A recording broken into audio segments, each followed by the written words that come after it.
Hello, welcome to Window on Wilmington. I'm Shannon Harris. On today's show, we'll have details on this year's Governor's Outstanding Volunteer Awards.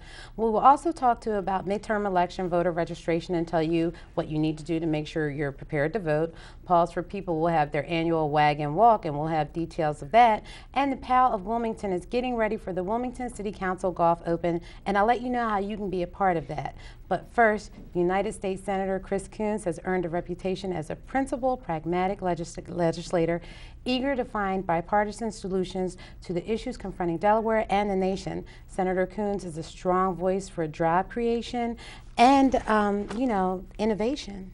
Yeah, you really are. You've been busy, and I'm so glad to be here. Thank you, and Shannon. I know that you want to have a lot of things for economic responsibility, and you have really been great in Washington, and I think that all of the people should be happy that you are representing Delawareans and doing a great job. Thank you, Shannon. Yeah. It's great to be with you today. It's good to have you here, and I'm so happy to be here for the first time on the brown couch. On the brown couch? Is it comfortable? It's very comfortable. It's hard not to slouch on the brown couch. It's so comfortable. Hard not to slouch, that's right. He said he likes the brown couch, right? So Senator Coons, you've been a strong voice on a lot of things that affect our nation, and whether it's the economy, Ebola, you just kind of have been there representing. And the 4 committees on which I serve give me a chance to do a variety of different things to help Delaware and to help Wilmington. I serve on the Judiciary Committee, which is responsible for all of the criminal justice system federally. And I also serve on the Appropriations Subcommittee that appropriates the money for our law enforcement system federally. And I am the founding co-chair of the Senate Law Enforcement Caucus. And one of the things that those 3 seats have helped me to deliver on with the mayor, with the chief of police, is the opportunity for Wilmington to be included in a new initiative of the Federal Department of Justice. It's called the Violence Prevention Network.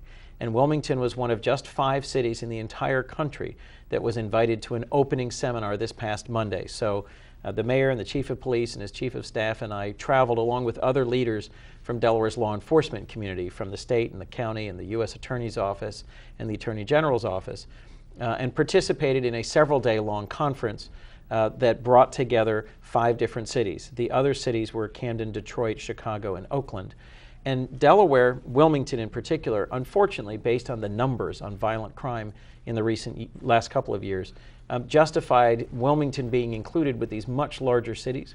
The benefit for Wilmington is getting access to federally funded experts, folks who have long records of successful leadership in city or county police departments or state police departments across the country. Senator Coons, I hate to interrupt you, but I have to ask you, we often talk about crime, and I know crime is a problem in all urban cities, but this isn't something that, there's no quick fix for it. That's right. And it does happen, and I understand that Wilmington being as small as it is, it probably seems as if the crime is running rampant, and the challenge, based on the numbers, the per capita numbers, right. How many crimes per how many people in the city, Wilmington's been in pretty tough shape the last couple of years. Right. And there are other cities of Wilmington size and much larger that have seen steady reductions in crime because of strategies they've adopted, because of investments by their states and the federal government in more police on the streets, because of changes in how they police, because of partnerships with the community, better community relations. So the whole point of this violence prevention network is to bring together the leaders, the elected leaders and the law enforcement leaders of these 5 cities with folks from around the country who've been successful, from small cities, medium-sized cities, and large cities. Right. For example, the lead contact for Wilmington is the former deputy police commissioner from Baltimore, where they've done a great job of using data, analyzing the numbers on where crime happens and when it happens and who's committing crime, to focus their patrols, to focus their detective work, to focus their probation and parole and their marshal's work, their clearing of those who've got outstanding warrants. So there are some lessons, I think, to be learned, some experiences to be shared, and federal resources that will come through this partnership. So I was excited to have an opportunity to be in Washington with the U.S. Attorney General, with the whole leadership team from law enforcement and from the elected leadership of Wilmington. And it's my hope that this is the beginning of a brighter new chapter for crime fighting here in the city of Wilmington. I had a chance a couple of weeks ago to speak to Congressman Carney, and he said, you know, his beliefs are that part of the reason why crime is so high in certain areas, and particularly in the city of Wilmington, it has to tie in with education.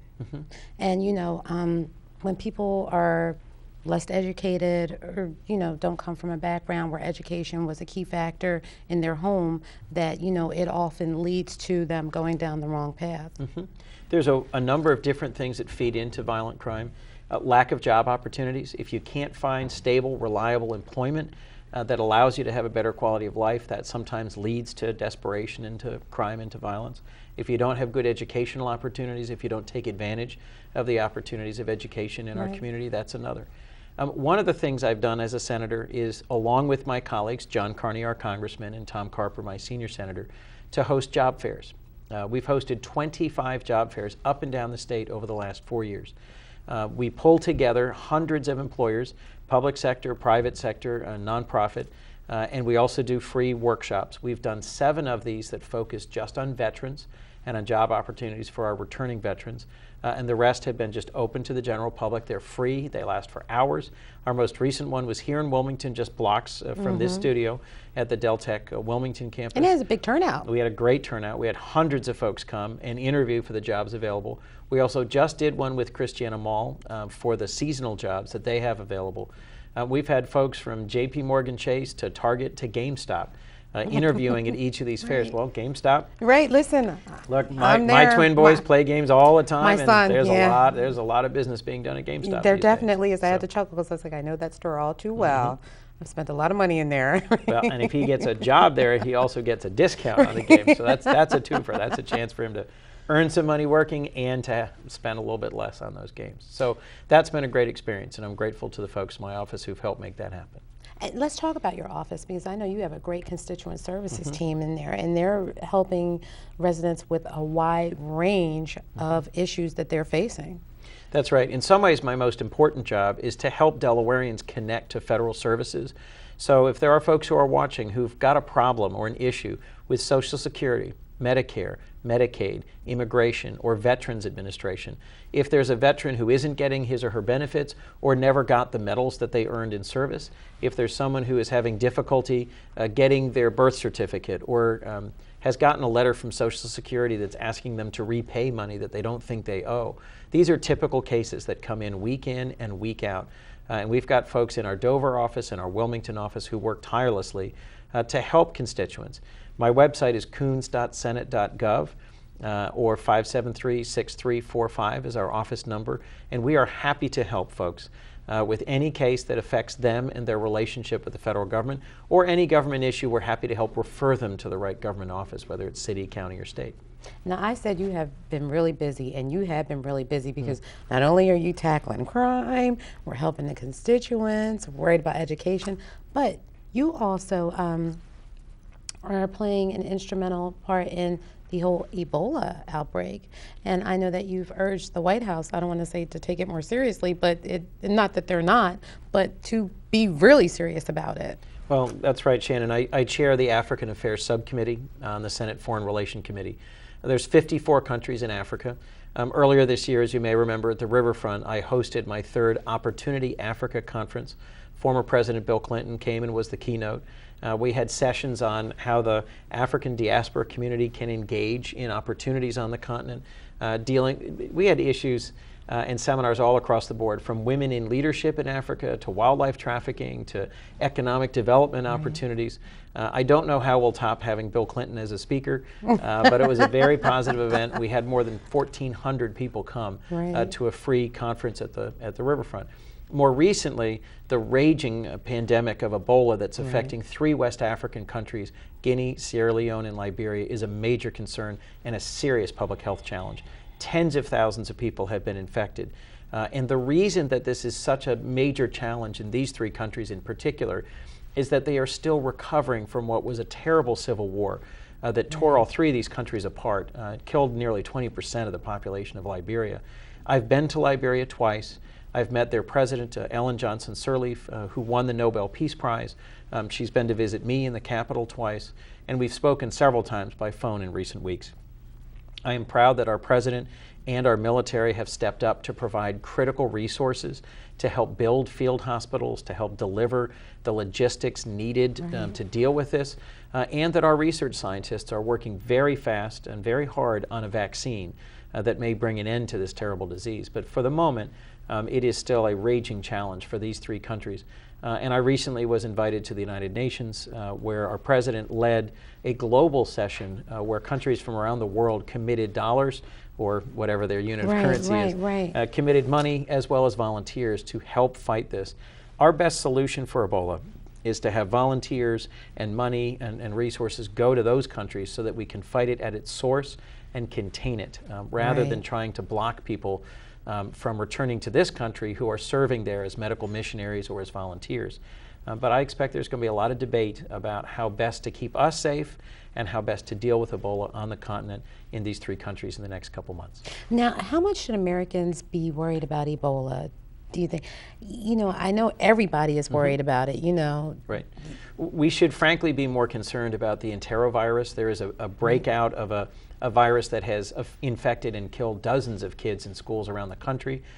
We have a much, much better public health system, and our hospitals are familiar with how to quarantine and how to maintain infectious disease protocols. There aren't resources anything like this in the countries of West Africa. There's only 51 doctors in the entire country of Liberia. It's a country of more than 4 million people. We've got more than 50 doctors here in Wilmington alone. So our medical resources are dramatically better. In a country that lacks clean running water and electricity and clinics and hospitals, this is really overwhelming their ability to respond to it. In the United States, we've got the resources to manage it and to contain anyone who might happen to come here returning from having volunteered or served in Liberia. And I'm optimistic that we really don't have something to worry about here. We do have something to be concerned about there. And I'm proud to be from a nation that is contributing to the global effort to contain and end this disease. You know, some people want to say, like, okay, well, let's just shut off all contact with Africa. Is that even practical or possible? It's not particularly practical because the symptom of Ebola is a fever, and you can get a fever from the flu or cold or malaria or lots of other reasons. There is screening being done at all three countries, and they have prevented dozens of people from leaving who were suspected of having some disease. But there aren't direct flights from West Africa to the United States. They all go through Europe. And so blocking American citizens who are Liberian American or Sierra Leonean American would be particularly difficult and expensive. The White House and the CDC are looking at more stringent, more expanded testing protocols, and I'll keep an eye on it and make sure that we're doing what we can to keep Americans safe. Well, I'm just happy that you're saying, come on, let's work hard on this. Yes. I'm really happy, and I'm so glad that you could be here today. Thank you, and I hope you come back again. I will. You sure? I'm sure. I'm going to make you promise that right now. I'm happy to come back. Okay, good. We got it 3 times, so he's coming back, right? Thank you. Thank you so much. And if anybody wants to contact your office for any of the issues that we talked about today, or they want to speak to somebody in your constituent services team, what should they do again? 573-6345 or coons.senate.gov. All right, thank you so much. Thank you, Shannon. All right, we'll be back with Volunteer Delaware after these messages.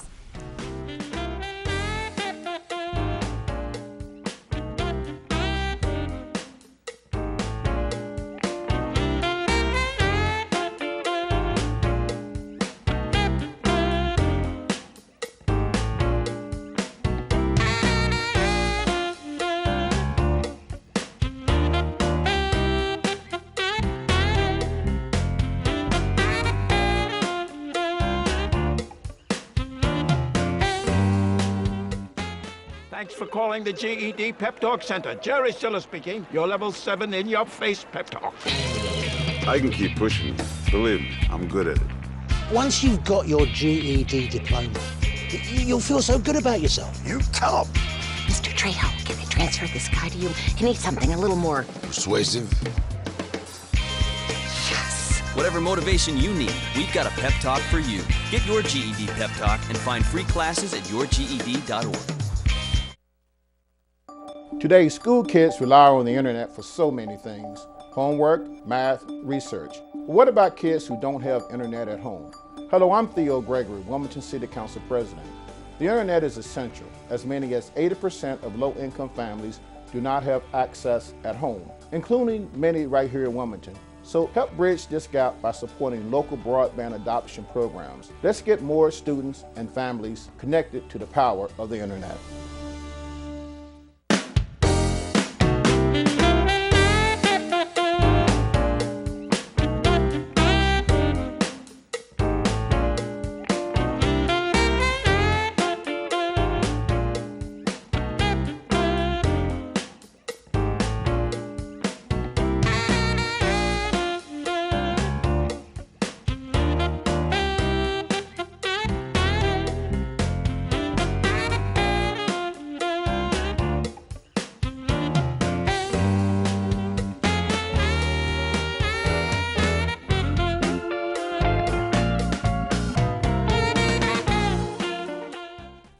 Volunteer Delaware helps people find great places to volunteer at nonprofit and community-based organizations in Delaware. My good friend Carrie Hart is right here now to tell us about great volunteer opportunities and this year's Governor's Outstanding Volunteer Awards. Thank you for having me, Shannon. I'm glad it's good to see you. Yeah, I know. Catch up. Yeah, and catch up and find out who are some of those great Delawareans that are getting the Outstanding Volunteer Awards. I know I say this every year, but they just get better and better. The Paul Wilkinson Lifetime Volunteer Award winner this year, Marilee Bradley from Stokely Center, 92 years old. Oh gosh, she's been volunteering since 1969. Wow, really? She has done everything there, from served on the board to starting a garden. She's one of those ladies that makes me feel like I'm not doing enough. You know, she's just one of those people that just keeps going and going. And well, she definitely makes me feel like the underachiever. I mean, she's 92 and still volunteering. Yeah, I think she's probably more active than I am. Get out of here. That is great. Let me make sure you don't tell her that. I know, right? To her, She'll probably jump up on the stage or something. Yeah. And then we have the Big Brothers, Big Sisters of Delaware, the mentors that have been serving 5 or more years that won this year. They've given 5,400 hours to students in Delaware just this year. Good for them. That's good. So it's a really cool program. And I know the Lieutenant Governor is involved in it as well. So it's showing by example between the Governor and Lieutenant Governor in their volunteer service. So Carrie, I talked about this. Volunteer Delaware helps people find volunteer opportunities. How do you help these folks find these opportunities? You know, so like, what do you get? Like a whole list of places where you can volunteer? And then you kind of, I don't know, do you match them up? We have a top secret list. No, yeah, right. The website is a really great resource for people. Organizations can go on there and promote their volunteer opportunities. And then people just like you, your son, anybody in the community can go on there and say, this is my interest, this is where I work, or this is where I live, this is my age, and all the opportunities that fit those criteria pop up. And they can just scroll through them and see what looks like the right fit for them, for their interest, for their age, for the times that they're available. Contact the organization and get started. So do folks sometimes volunteer for more than one organization at a time? Absolutely. Really? Yeah, there are a lot of people out there that are dedicated to just one organization, you know, or one interest, but then there are others that are just out there helping everybody. There's one Governor's Award winner who, again, is in her 80s, and she volunteers at the Gull House in Lewis. She volunteers at a local hospice. She does many different things, all because she was a nurse before she retired, so that giving part of her wants to give in all these different ways. So yeah, there's something out there for everybody. That is so cool. Well, you know, you mentioned there's something out there for everybody. So is there something like this for the youth? Absolutely. Right after the Governor's Awards next week on October 14th, we'll start taking nominations for the Governor's Youth Volunteer Service Awards, which will be given in April. And so I'll be back for those. So your viewers can be on the lookout as a reminder for the nominations. And that's another way to get the youth started volunteering and promote that. You know, so many people think that youth today don't do anything. They just sit behind a computer screen. But they're really out there making a difference. What's he saying yes for, right? They do. They volunteer. And Carrie's telling us they're volunteering. Yeah, they're the biggest segment of the population out there that volunteer right now. Maybe you should make sure he knows that. Yeah. You can look over there and tell him. Go youth. So what kind of organizations are the youth volunteering for? Would it be the same thing as, like, you know, some of the people that you mentioned, the lady who's 92 and volunteering, you know, building a garden and all that? Do they have the same sort of opportunities, or is this more something else? altogether? A lot of times organizations are a little nervous about having youth volunteers, both because they're young, they may not have access to transportation, there may be other risks and liabilities.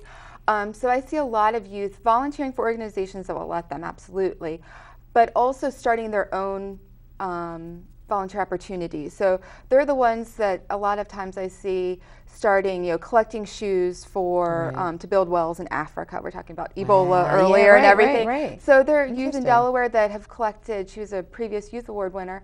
Something like 5,000 pairs of sneakers that were turned into wells in Africa to help provide clean drinking water. So they're doing things like that, or the light the night walks, things that are more open to letting the kids go and do what they do through social media, or rounding up their friends and making something their own. I always tell youth, you have your parents telling you what to do, you have coaches, you have teachers, you have all these people. Volunteering is a way to get out there and make it your own and create your own difference in your community. So. Wow, that is interesting.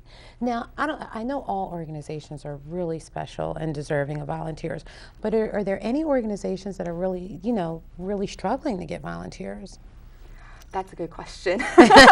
Sorry. Because there's always something like, okay, I think more often the organizations that everybody just knows of, you know what I mean? They get tons of volunteers. But there could be some really great smaller organizations that kind of, they do great work, but they struggle to get volunteers. Because it's like maybe people don't know, I don't know, Well, that's a really good lead into PAWS for people that's coming on later in the show. They're doing a 5K in a few weeks. They're awesome. And, for things like 5Ks, organizations always need volunteers for those. So think about what you're interested in. If you like animals, PAWS is a great one to volunteer for their 5Ks. If you're interested, it's Mental Health Awareness Week. I know you guys are raising awareness with that. If you're interested in that, do a 5K walk to help that. They're always looking for particularly younger volunteers for organizations and opportunities like that. Attack Addiction, one of our other Governor's Award winners, they helped pass the Good Samaritan 911 bill so that anybody who calls 911 about a drug overdose can't be taken to court or anything about it. I've never heard of it. I know, it's a grassroots organization, phenomenal, check it out. And so for those kinds of organizations that are new and starting, or that have other opportunities that people may not always think of, those are the organizations that you need to look around and say, hey, this could be really a good opportunity for me to get out there and make a difference. Let me give them a call. Yeah, you know what? I'm going to call you about the one that you said too, because I never heard of them. That's good. So Carrie, if anybody wants to volunteer, they want to find out more about Volunteer Delaware or the Governor's Awards, what should they do? Go on our website, volunteerdelaware.org. All that information is on there. They can also go on our Facebook page. We post lots of different opportunities up there. We'll post about today on there. So that's more up to the minute, changes every day kind of thing, but the website has all of our information about all the programs. Right, so go to the website and look for where you want to volunteer. Make a difference. Make a difference. That's great. And we want to remind everybody, the awards take place when? Next Tuesday, October 14th at Dover Downs. Okay, and if somebody wants to go to that? The registration's closed, so just give me a call. The phone number's on the website, and we can make it happen. Thanks, Carrie. It's always a pleasure. All right, we'll see you next time. Yes. Up next, voter registration information after these messages.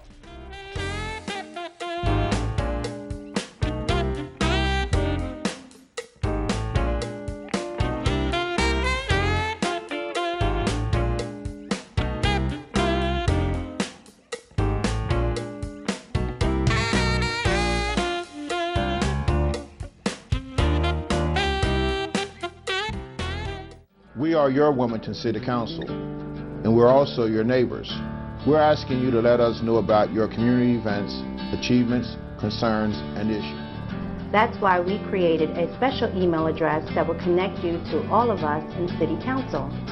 Drop us an email about things going on in your neighborhood with Community Events 22 at wilmingtonde.gov. That's Community Events 22 at wilmingtonde.gov. You wanted to be a teacher when you were little, but things changed. Teaching didn't seem that cool anymore, so you decided to become something else. But what would your 12-year-old self say? Amazing things are happening in teaching, so it's time to put it back on your list. Don't try to convince yourself otherwise. You had it right the first time.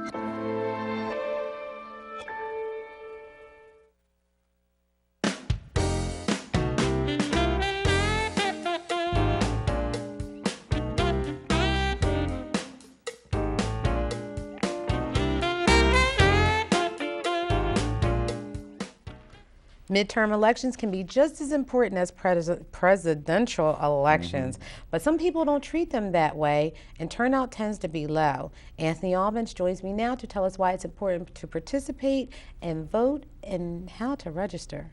Hi, Anthony. Shannon, how you doing? God, my P's, my presidential, my all of that stuff. I don't know. I'm just all excited and all over the place today. How are you? Good, thanks. How you doing? Well, happy to see you. And when we see you, we know it's some kind of election. It's election time again. Yep, general election coming up, as you mentioned. Yes, it's coming up November 4th, so we're only about a month away.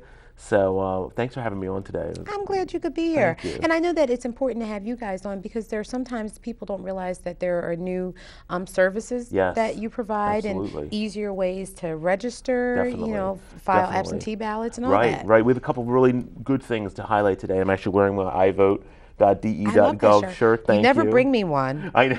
That's just a we'll have to work on that. Next time. We'll work on that. Okay. But did he say that the last time? I think I may have. I'm going to be held accountable. Yes, you are. But I am wearing our ivote.de.gov, and this is actually a new service, a new voter portal that we rolled out with the State Election Commissioner's Office earlier this year. And what iVote does, which is great, I mean, we've always kind of prided ourselves on use of technology, but what iVote does, amongst other things, is that you can now, as a voter or as a citizen, you can truly register to vote online completely now. In the past, you were able to complete your application or complete an update online, but we still required you by law to print it out, sign it, and mail it. Now you can actually complete it online. And you can do that by a couple of means, accessing your driver's license number, other things to verify your identity.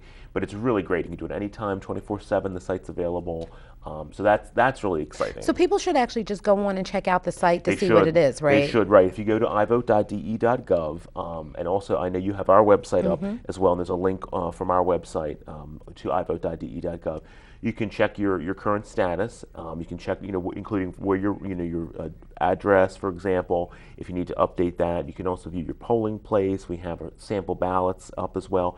You mentioned absentee. You can request an absentee ballot through this service as well, and that's also a nice enhancement.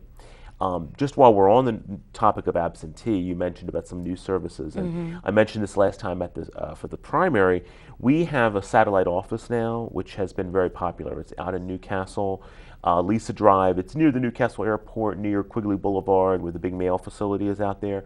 We have that's where we do our training for our poll workers, election officers, and we have our voting machine storage and repair facilities and all. But it's a great satellite office. You can actually do voter registration transactions, vote absentee in person there, as well as in our office here in Wilmington at the Carvel building. Okay. But it's a great option, and we have extended hours at both facilities, and that info's on our website as well, the full schedule. Okay. Now, Anthony, I received a polling place card this summer, so I mean, I'm assuming that everyone who is registered to vote received this card, That's correct. It happens every year, every even-numbered year when we have a primary and general election. There's a mass mailing that goes out to all registered voters, and that polling place card, has your current registration information as well as your polling place, and it's a really good opportunity for us certainly to update records, because certainly if we have cards that are returned, we can follow up on that, and certainly if you notice something, if you have a card, for example, that you've moved, it was forwarded to your new address, it's an opportunity for you to update your address. And that's something too, just to jump back for a second to iVote, is that we like to tell folks, it's very important, we do have provisions on election day, to update your address and things like that. However, to make sure it's as convenient as possible for the voter, we encourage folks, as you said, go onto iVote, check where you're registered. If you need to update your information, update your address, do that before the election. You can do that really right up to just before the election because of the online service. it's just a lot more convenient for you. That'll help you avoid any delays or any kind of stress on election day. Right. And I just want to say, because I think you guys do a great job making it convenient for people to vote, register, update information. I just don't think people really pay attention to you're not doing this just because you want to do it. You're doing it because it's important. Voting is very important, whether it's presidential or midterm, and maybe people should probably take advantage of it more. Definitely, definitely. And we like to tell folks that every election is equally important. I mean, and for us, from our perspective, the preparation and all of the advanced work that goes on is the same regardless of whether it's a presidential year or whether it's a midterm election like this, or even for any elections we do, the municipal elections for the various towns, or even organizational elections that we do for groups. The preparation, all the testing, all the verification, all that is done exactly the same. So the same processes happen. So we encourage you. It's your right and a privilege to vote, and we encourage everyone to take advantage of that. Now, are there any changes to the voter ID requirements and procedures? No, there's not. No Delaware changes? is the same. Our procedures have not changed. We do not require a photo ID or anything of that nature. The procedure when someone enters the polling places, we do ask for an ID, and that basically is for to ensure convenience and also to ensure accuracy, to make sure that you're identifying the right record in the polling record on the poll list. But if individuals are on the poll list, they're asked to present an ID. But again, it's not required. We do have provisions. If you are on the poll list and you're at your correct polling place, you can sign an affirmation. It's affirming your identity, and you're allowed to vote. But yes, as you mentioned, there has been no changes. Other states that has been the case. It is not the case here. And where can folks who might have just moved into the area and they're not sure exactly where their polling place is, or if you go to, like I go to a polling place in a school, but there are a few districts that vote in there. So you want to make sure you're in. Definitely. How do they make sure they're there? Sure. Go to the iVote site, enter their information to pull up their record. There are links there, and also what it means to contact us if it's something that you would like to contact us about, or you consult, self-service, as we mentioned. Also, Shannon, you mentioned a good important point too about registration, and that's also one of the other things coming up with the general. There is a registration deadline of the 11th of October, which is this coming Saturday. Okay. So if you're not registered, if you're a completely new voter in the state, registration deadline is this Saturday. So either go online, you can come into our office. We will have on this Saturday office hours, and we'll have voter services offered at our two locations, at the Wilmington office at Carvel and Newcastle. And we'll also have registrars at a number of the libraries, Newcastle County libraries, and they'll also be offering voter registration services there as well. And folks can stop in there and register as well, or make an update if they're already registered too. Okay, and before you go, just to make sure, additional voter services locations. Yes, we have our main office in Wilmington, the Carvel State Building, 820 North Front Street, 4th floor. And then our office in Newcastle is 220 Lisa Drive. If you're traveling on DuPont Highway, you'll see the signs Department of Elections Warehouse. Just follow them, and that'll bring you into where we are. Okay, and we encourage everybody to go to ivote.de.gov. Use the site. It's great, user-friendly, a lot of services there for the voter. And maybe one day we'll get a shirt from Anthony. What do we think? I don't know. I mean, does Anthony bring us all a shirt for everybody in here? So it'd be like 9 shirts that you need to bring. We're conserving state resources, right? Oh, well, how about 3? 3, I'll see what we can do. Yeah, right. He's conserving state resources. That was a good answer. Oh, your tax dollars. This is even better. Love you, Anthony. Oh, man. Great to see you. Thank you guys very much. Thank you. We'll have you back on again. All right. We'll be back with Wag and Walk details when we return.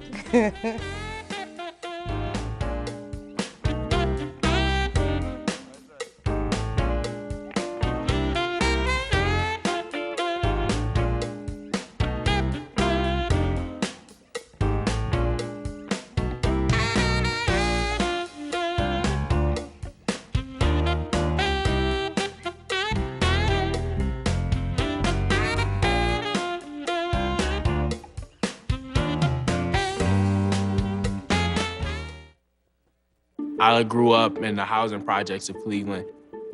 I didn't even know that life could be any better than it was. Education for me has been a way to get away from the agony of what was normal life. I want to be able to impact the community, not just look back on where I came from, but to reach back to where I came from and pull some people up with me. My name is David, and I am your dividend.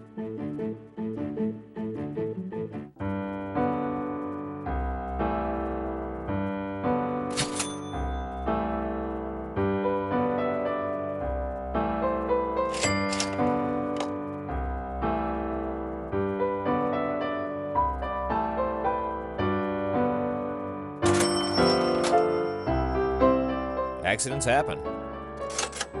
So do huge medical bills. Find out how to get health insurance coverage by visiting ChooseHealthDE.com.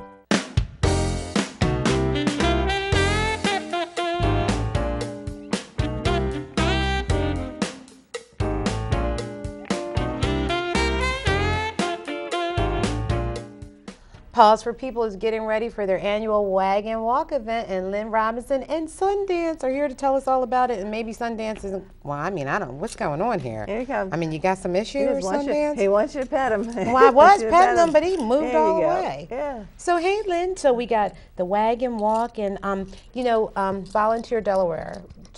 We talked about, I saw Carrie. It's great. Yeah, great places to volunteer. And I know that you're looking for volunteers, especially here in Wilmington, right? We truly are. Where are you going? PAWS for People is a pet therapy organization, and we are made up of all volunteers.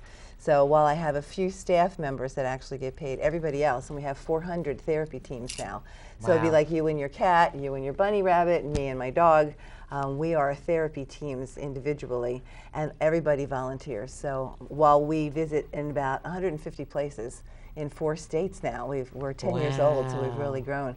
But every one of those people that is taking their animal out to visit and to make people happy is a volunteer. Right. And so we're very, very proud. Right. How are you doing with volunteers in the City of Wilmington? Well, we would love to have more volunteers from the City of Wilmington. The only way we can take care of site requests when people ask, like if Wilmington Public Library asked us to come bring our reading program, the only way we can do that is if we have Wilmington teams that can come. Nobody from Westchester is going to drive to Wilmington. Nobody from the beach is. So while we have outlying, a lot of teams in the outlying areas, we don't have many right smack in Wilmington. Right. And there's so many facilities. There are elder care facilities, there are disability facilities, so many here in the city. So we would love people from any part of the city to be able to bring their animals and come through our training and be able to help us. Because we take care of people, and that's what we do. Yeah. And I love Sundance. I want to know what you're looking for. What's over there? And don't lick me in the mouth. I don't kiss on the first date. He might give you a little teeny kiss, but not much. Yeah. I just heard something from the peanut gallery. Yeah. Sorry, Lynn. I had this on me. Even though this isn't, he's been here before, and so it wouldn't be our first date. That's right. That's right. But I still don't kiss. He's been here several times before. That's right. But I don't kiss in public. Yeah. He's behaving better this time than ever. Mostly he just wants to. And I have a joke the other time. We have a new program called Courthouse Canines, and we're working in Cecil County with taking our animals into the Children's Advocacy Center and working with foster care, but also we're also taking them into the courthouse and working with kids who have to testify. So we have dogs trained to sit with the child on the witness stand. And I tease about him because he would actually probably work the whole room instead of holding still. Yeah. He's a crowd worker. Yeah. But that's a brand new program that we have, and as soon as we get it a little bit more sophisticated, we want to bring it into Newcastle County and work here in Wilmington. Yeah. And that's another reason why we would need more Wilmington teams to be here. The court system is here, family court is here. Right. And therefore we would appreciate that. That would be cool. That'd be good. So for people in Wilmington who might want to volunteer with their pet, what should they do? First thing to do is get on our website, if you can get on the website, and that is pawsforpeople.org, and that's PAWS for FOR, people.org. And there's all kinds of information. People can look and see who we are and We're not just like 3 people that go out. We're a strong group of people with a lot of good training that we can offer. And once they do that, they can put a registration form, an application form in. Then we will give them a phone call and talk with them about their animal and what they want to do and what really they want to do and why they want to do this, because that's important. And then we invite them to orientation and training, give them all the training and certification that they need, and then get them started where they want to visit. Now, it's not any place they want to visit. It has to be within our group that we have contracts and agreements with. But we have 150 places, so there's lots of possibilities there. And it can be anywhere from the courthouse to working in a library with children reading. We work with elder care and folks with dementia. We work in drug and alcohol rehab. We actually have 24 programs, which I will not list for you today. You don't need to hear that whole list. But people getting involved, they enjoy it if they have some time and they love being with their pet. I mean, people love their pets. Yeah. And there are not too many places that you can go with your pet. You can go to the bark park, you can take a walk, that's about it. So what we actually provide, PAWS for People, what we provide is an opportunity for people to go other places that they would never be able to go before. And so while we visit in all those places that I talked about, the elder care facilities and the mental health facilities, and it is Mental Health Month, isn't it? Yes, it is. So we go to Rockford and we go to Meadowood and a lot of different psychiatric units. So we care for people in that way. But we also offer a lot of opportunities for people to bring their animals once they're a member of PAWS and participate. Like we have community events and we do things like Newark Community Day and the Wilmington Fall Festival and a lot of different opportunities that way. And we have another opportunity. Can I talk about that Let's talk about that, and I'll hold it up. Okay, so you'll hold it up. Or I'll hold Sundance. You want me to hold Sundance, or you want to hold Sundance? I'm not sure what Sundays is going to look at you with the poster. Can you read too? Can you read? This is our 6th annual Wagon Walk. It is at Glasgow Park on, you sit down and be a good boy. There you go. There, right on your feet. It is October the 25th, and what happens with this, it's a 5K walk and run. It's the only one in the state where you can actually run a 5K with your dog. So there are a lot of 5Ks and there are a lot of walks with dogs, but this is a run or walk 5K with your dog, and then later we have a 1-mile doggy walk. So it's, if you can run or you like long distances, it's great. If you don't like a lot of distance, I basically kind of take the camera and I wave to everyone as they go by. But then we also have vendors and food, and it's a big party afterwards. And Glasgow Park's a really nice place to be. So. And it's a great place for networking, socializing. Absolutely. You know, it's a nice event to meet people at. You know? Is. Yeah. It is. And as we were saying, for volunteers, again, we provide the opportunity to go and share our animals with people in those places in need. But this is also a place to come where it's just fun. And you bring your animal, you meet other people, like you said, you have a chance to go out and be with them. What we find is the more you work with your own animal, the more you become a team. And so it's not just you and the animal sort of walking, it's a team. You work with each other, and you work off each other. And so there's a stronger bond that happens, which is really neat. It's a really neat thing to do. So how should folks register for the walk, Lynne? PAWSforPeople.org. So going on the website, you can always call the office, and the office is 302-351-5622. And someone there will help if somebody has trouble with the registration. But if you go on the website and you hit the Wagon Walk little click, then there are ways to either volunteer to help. You can be a volunteer to help. You can walk, you can run, you can just be there for the food and the fun. And we just have a really good time. What is over there? Probably somebody dropped a crumb, or actually what he's doing is he's leaning. He does a lot of good leaning. Yes. So here you get to see this lovely part of him. Right. But, I mean, what a great view, right? Yeah. There are better views of him. Sonny, can you Well, that's okay. We don't show mind. Show your pretty face. Show your pretty He's face. so cute. There you go. And we want to go ahead, Lynne, and make sure we give that push for Wilmington volunteers one more time. Okay. Again, we have many opportunities for Wilmington volunteers already, but again, there are so many places that we can help. We have several appointments with different places like the Latin American Community Association and Center, really, and places that we want to be able to go, help the children or help elders or just help folks with disabilities. And we need more teams from this area to be able to do that. So we would would it love help that. you if you did have a team that was bilingual? It would be wonderful. That would be wonderful because that, I mean, if we're going to be, and this is not done yet, but the idea is if we're going to be working with adult learners that are just learning to read English, yes, we definitely need help. We also need help, interestingly enough, because we're in a lot of schools doing the reading programs, and so we now have moved a lot of our parent permission forms into Spanish because we're working with so many Spanish-speaking children, and the parents have to give permission for them to participate in our organization and our program. So we're moving in that direction, which is a good direction to be in. It really is. So yes, we certainly could use. We would love it, all the help we could get, really. All right, Lynn. Well, it's always great seeing you in Sundance. Sundance, you're going to turn around so you can get your shot? Do you remember the time you laid on his back with all 4 feet in the air right at the end? One of the best shows. Yeah. There you go.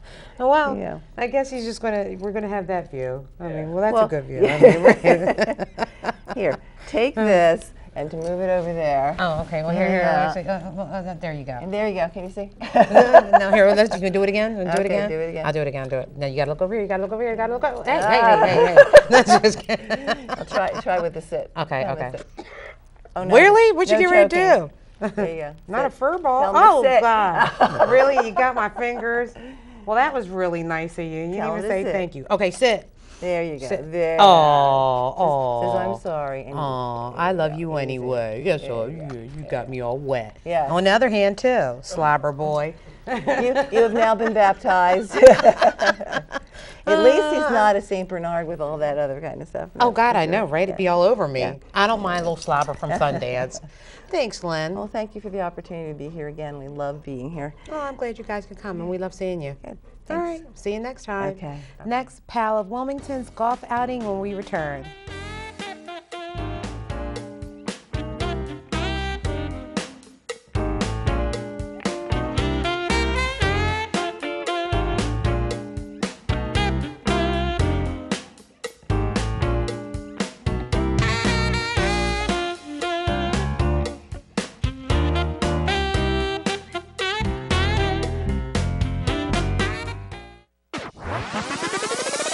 I want my Ed TV. I want my Ed TV. I want my Ed TV. I want my Ed TV. I want my Ed TV. I want my Ed TV. Now. I want my Ed TV.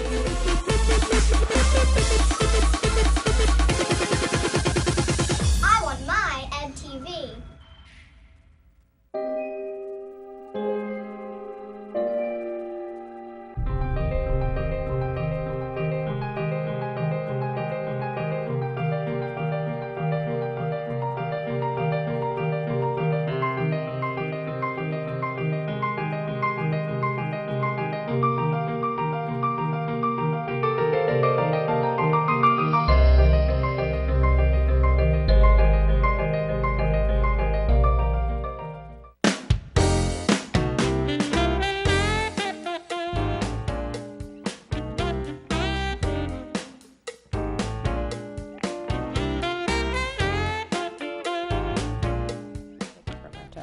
The second annual City Council Open will take place on October 8th at Porky Golf Course. No, 22nd. 22nd? Yes.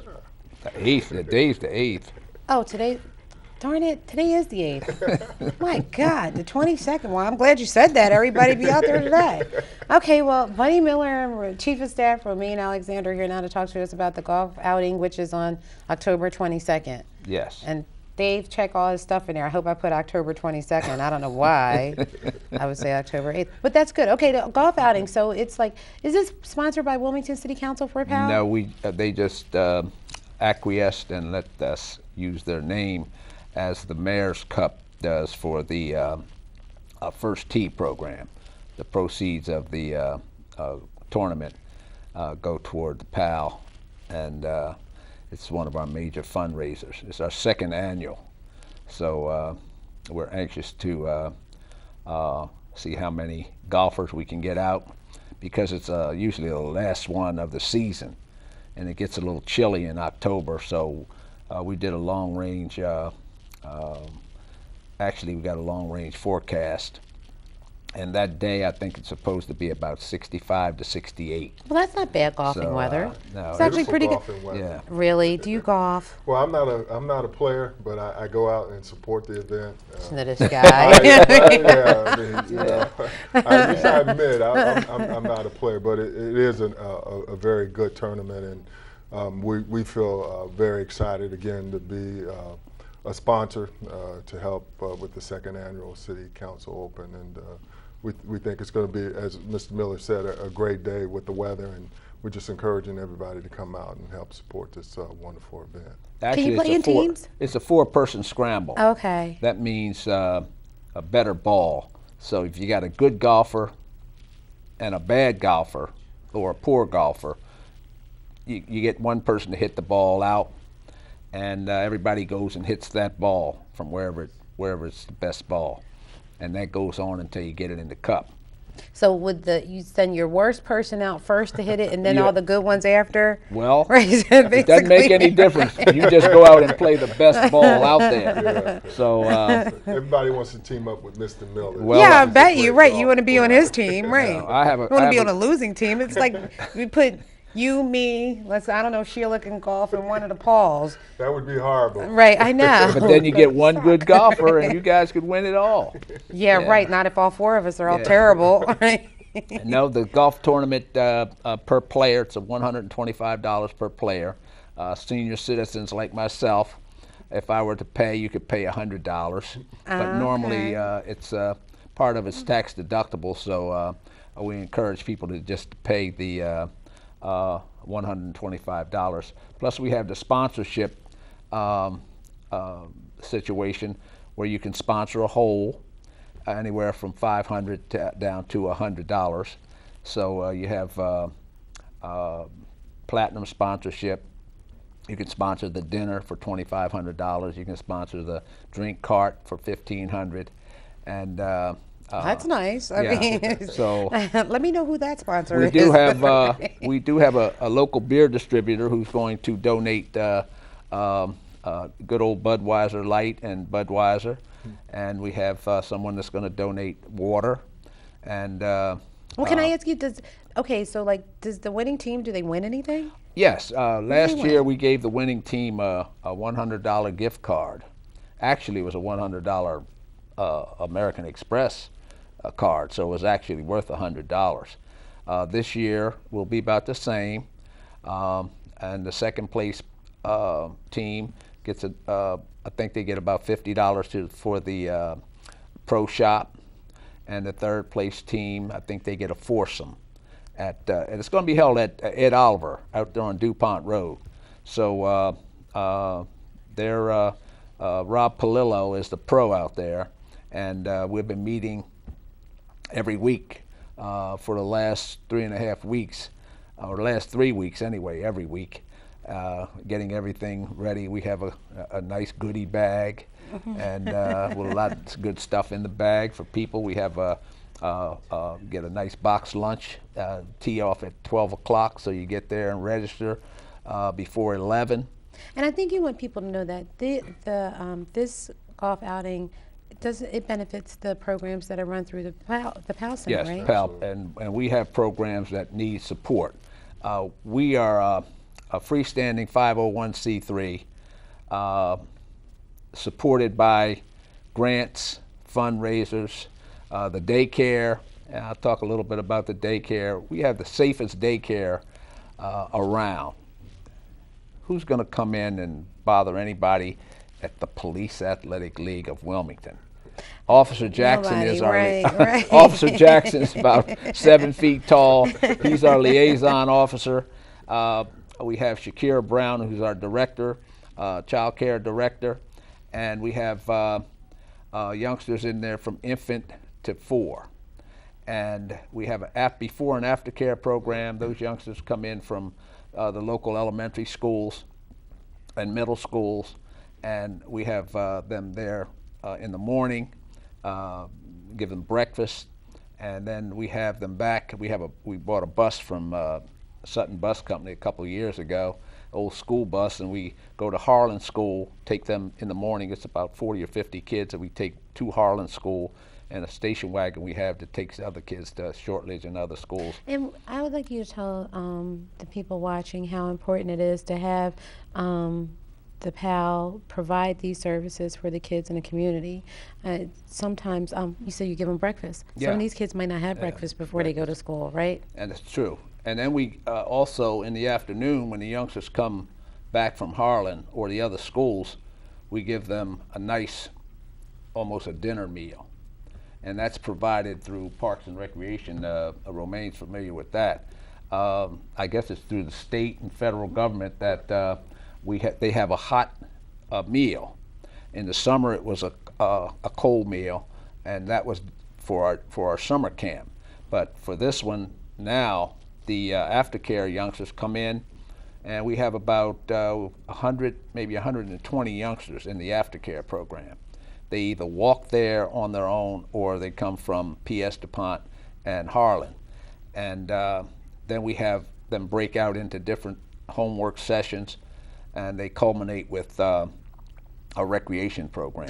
I wanted to ask Romain, you coming from a Parks and Recreation background, you know exactly how important it is to have these type of organizations in these community providing these services for these kids. Well, absolutely, and the PAL plays a very critical role, not only for the northeast area of the city, but for the city in general. And you know, in my old capacity as Director of Parks and Recreation, I was very excited when the PAL Center was built, because it fills a void for the youth over in that area. But again, as I mentioned, it serves the whole city, but when you think back, there was no community center over in that area, and so it was very critical to have a facility like this to be able to provide the programming that it does there.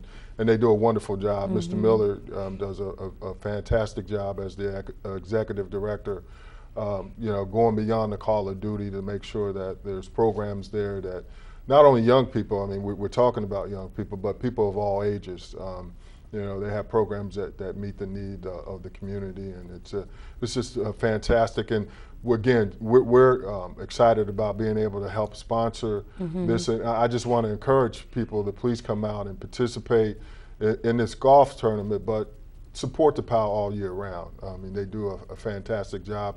As Mr. Miller said, this is just one of the ways that they're trying to raise funds to keep the lights and things on over there. But throughout the year, there's opportunities to support the PAL Center, and we want to encourage everyone to do that because, again, they do a fantastic job. All right, thank you so much. Yeah, it's keeping the lights on. We have contracts. Well, Mr. Miller, you're going to be mad. We got to go. I know. $10,000 a month is what we pay out in contracts. Wow. DP&L, HVAC, and those. But we want to give out the number for people that want to register. Hurry they still up. can. They can call Bonita Boyd at 764-6170. Wow, okay, that was great. Thank you so much. All right, thank you. All right, don't go nowhere. All right. For everybody here at WITN Channel 22, I'm Shannon Harris. We'll see you next time. Okay.